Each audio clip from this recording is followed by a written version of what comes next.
वर्णानामर्थसङ्गानां रसानां छन्दसामपि मङ्गलानां च करतारो वन्दे वाणी विनायको नारायणं नमस्कृत्य नरं चैव नरोत्तमं देवीं सरस्वतीं व्यासं ततो जयमुदीरयेत्।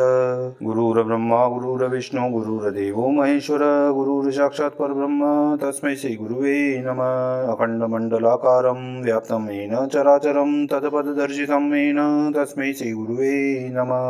बोलिए सियावर रामचंद्र भगवान की जय, राधावर कृष्ण कन्हैया लाल भगवान की जय, उमा महेश्वर भगवान की जय, गायत्री ब्रह्मदेव भगवान की जय, सदगुरुदेव भगवान की जय, माता पिता गुरुदेव की जय, समस्त संत गण भगवान की जय, समस्त भक्त गण भगवान की जय, समस्त देवी देवता गण भगवान की जय। ओम नमः पार्वती पतये, हर हर महादेव।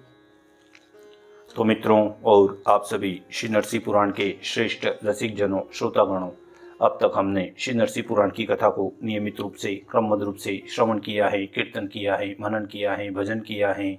अब हम उसी क्रम में श्री नरसिंह पुराण की कथा को आगे की ओर अग्रसर करते हैं।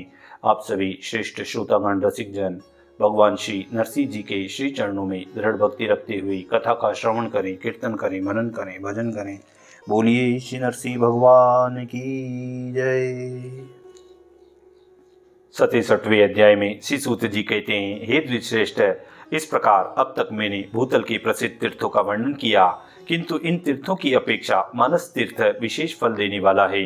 वास्तव में राग द्वेषादि से रहित मन की स्वच्छंदता ही उत्तम तीर्थ है।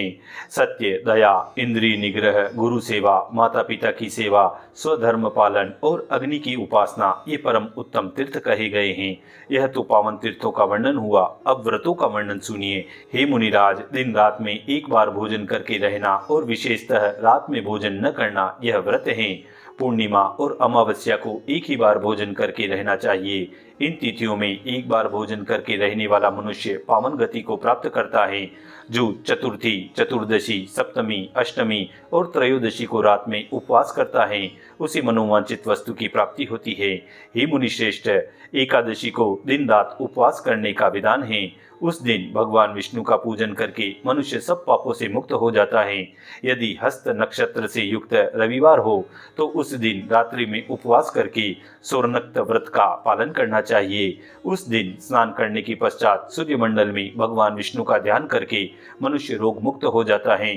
जब सूर्य अपनी दुगनी छाया में स्थित हो उस दिन सौरनत व्रत का समय होता है। उस समय से लेकर रात तक भोजन न करें। जो पुरुष बृहस्पतिवार को त्रयोदशी तिथि होने पर अपराह्न काल में जल में स्नान करके तिल और तंडुलों द्वारा देवता, ऋषि और पितरों का तर्पण करता है तथा भगवान नरसिंह जी का पूजन करके उपवास करता है, वह सब पापों से मुक्त होकर विष्णु लोक में प्रतिष्ठित होता है। हे महामुनि, जब अगस्त्य तारे का उदय हो उस समय से लगातार 7 रात्रियों तक अगस्त्य मुनि की पूजा करके उन्हें अर्घ्य देना चाहिए।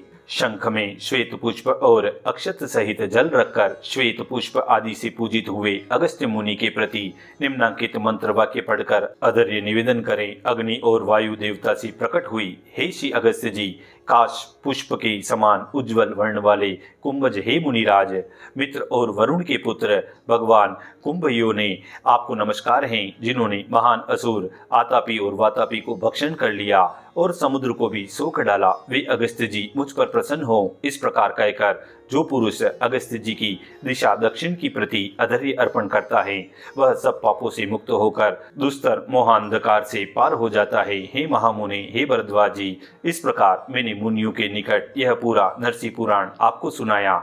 इसमें मैंने सर्ग, प्रतिसर्ग, वंश, मनवंतर और वंशानुचरित्र सभी का वर्णन किया है। हे मुनिराज, इस पुराण को सर्वप्रथम ब्रह्मा जी ने मरीचि आदि मुनियों के प्रति कहा था।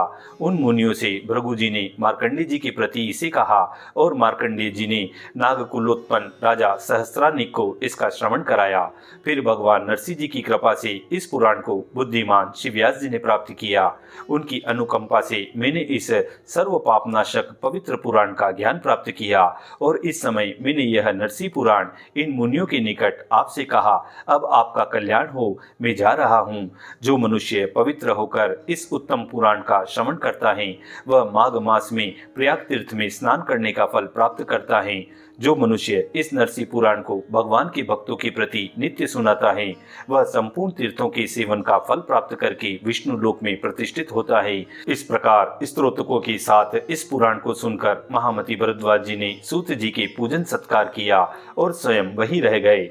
अन्य सब मुनि अपने अपने स्थान को चले गए। यह नरसिंह पुराण समस्त पापों को हर लेने वाला और पुण्यमय है। जो इसको पढ़ते हैं और सुनते हैं उन मनुष्यों पर भगवान नरसिंह जी प्रसन्न होते हैं। देव देवेश्वर श्री नरसिंह जी के प्रसन्न होने पर संपूर्ण पापों का नाश हो जाता है और जिनके पाप बंधन सर्वथा नष्ट हो गए वे मानव मोक्ष को प्राप्त होते हैं। इस प्रकार श्री नरसिंह पुराण के 67वें अध्याय की यहाँ पूर्णता वह समाप्ति होती है। इति श्री नरसिंह पुराणे मानस तीर्थ व्रतम नाम 67तमो अध्याय पूर्णः। बोलिए श्री नरसिंह भगवान की जय।